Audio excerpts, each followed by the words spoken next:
When people think of sports, most commonly comes to mind are football, baseball, and basketball. But one that usually stays away from the conversation is online video games. However, according to the definition of what constitutes a sport, video games fits the description. In order for something to be considered a sport, they must have all of the following. 1, a governed set of rules. 2, some form of competition. And 3, physical exertion.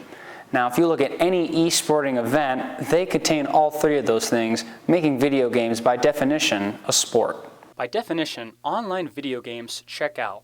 But there are still people who don't consider online gaming to be sport. Wyatt Fraley, student at WSU, told us how online games in their own unique way can be considered sport.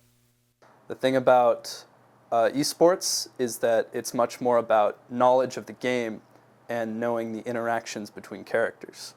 So while it requires almost no physical capability, there is a much higher skill cap, I think, in terms of game knowledge.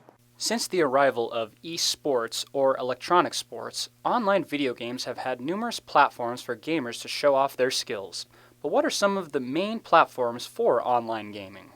Well, in an official sports type setting, in Korea, esports have actually made it to a second-tier Olympic sport, which is right to first tier for games being pushed into consideration of the Olympic Games. Whether you consider video games a sport or not, the rise of popularity for online video games continues to grow. And with a worldwide audience, it doesn't look to be slowing down anytime soon. From Murrow News Central, I'm Derrick Baker.